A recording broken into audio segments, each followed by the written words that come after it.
So do you think that there's some sort of agenda to keep the population in some sort of unhealthy stupor? I mean, the fact that 80% of our food supply seems to be strategically poisoned. What would you think about that?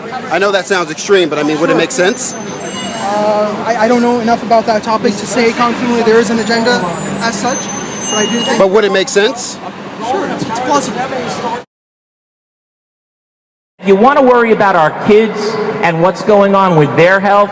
Well, why don't you include gym class and let them play sports again instead of telling them that it creates winners and losers, that it might be too violent, that they might get hurt. I played dodgeball as a kid. I don't have a problem with playing dodgeball, but the Department of Education does. So if you want to fix obesity, it's not by taking away a can of Coca-Cola. You do it by getting the kid out and running around. That's how you fix the problem, by making them active, get them away from the Wii and the Xbox, and make sure they have something interesting to do. You don't close their after-school programs or threaten to close their after-school programs so they don't have some place to go that's going to make them do something other than sit in front of a television set. Think about the fact when you go to a grocery store, I keep asking people this because it's a big concern. There's 30 aisles of food, and then there's one aisle that's labeled natural food. Should that raise an eyebrow to the average person, or should that be a concern? First and foremost thing, citizens have to start holding their legislators accountable. You know, look, the executive branch appoints the administrators in the FDA, but the oversight rests with Congress. Congress needs to take a much more active role in making sure that the government's agencies are doing the things they should do and not the things they shouldn't. And unfortunately, unless we put the pressure that belongs on them, they'll continue to run amok and create problems for us. One more question. Why do you think it's so hard? I mean, do you think it's strategic that it's so hard for the average person to be able to find a decent meal? I mean, I was out a couple nights ago and I couldn't find anything healthy. We pay farmers not to grow certain products in this country, okay? What does that tell you about government's perception of what the problems are? And on top of that, the day that Bloomberg came out with this soda crap, he goes down and endorses Dunkin' Donuts. Yeah. So what kind of bullshit is that? As a gentleman... How do you feel about the soft drink ban? I don't even know what's going on. Well, you got the little yellow thing in your hand there. Well, let me just give you a brief rundown. Mayor Bloomberg is trying to make it so he's going to ban certain soft drinks basically after a certain size, kind of to help solve the obesity epidemic here in America. Do you think government should have a say in what people drink or what people do? Not really, but it'll help. It'll help? I need to lose weight too, so. This is a mayor endorsing eating 72 hot dogs in 6 minutes. How is that healthy, Mr. Mayor?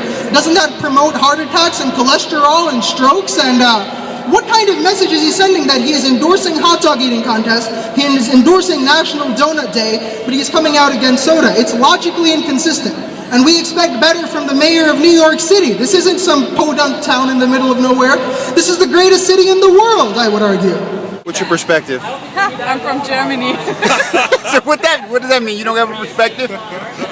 I do, but I don't really know too much about what's going on here. I just heard some things, but I don't really know about the background, what is going on.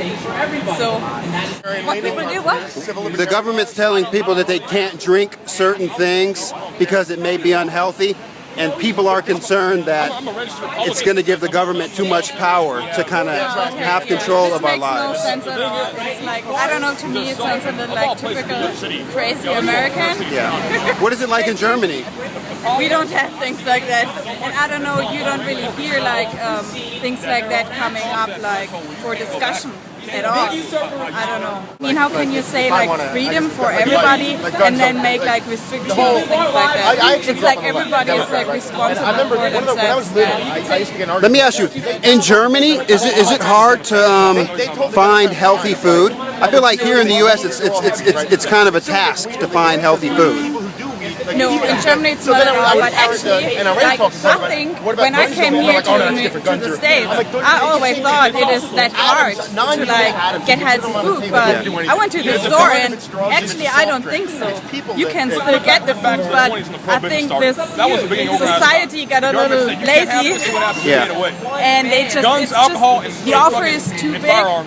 And it's like the food market is different from Germany. It's like you have much more like prepared food, all for microwaves, and I don't know. It's like you have a different like eating culture. Yeah. So it's not. I mean, we know why a lot of people in this country are too fat.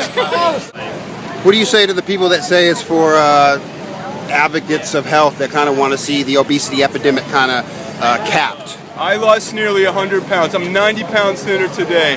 Not because some bureaucrat or some politician told me I had to be, but because of freedom of information and doing the research.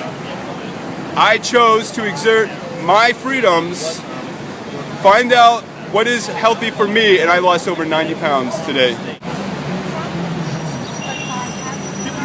Ma'am, how do you feel about Mayor Bloomberg wanting to regulate? I disagree.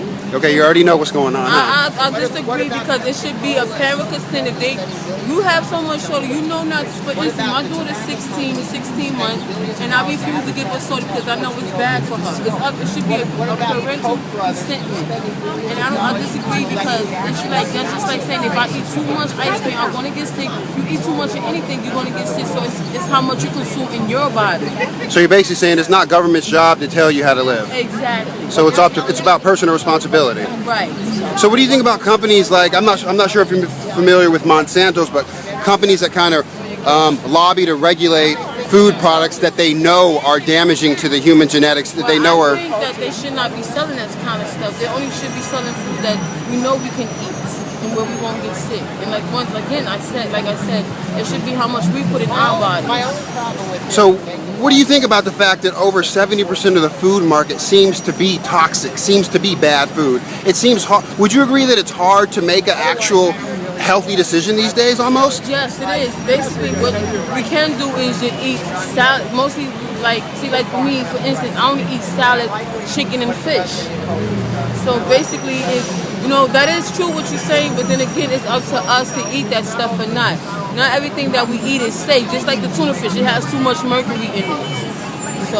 So it's up to us to figure out what's good for us. Exactly. So basically, we can't rely on the government. Exactly, because the government will steer us wrong. So should one pose the question, should Coca-Cola exist? Yeah, in moderation. Some people there's people that are 300 and 400 pounds that are walking heart attacks. That's what they're trying to get rid of. I haven't drank soda in 10 years. He's making me go and buy a big gulp, this guy. I'm like fighting against, because I'm unoppressible. I was walking by the 7-Eleven. I'm going to go buy a big gulp. First time in 10 years, I'm going to drink soda because of this jerk. The way I started smoking after I quit for 20 years when he started the smoking ban. I'm going to do the opposite of what you say. I'm going to live free.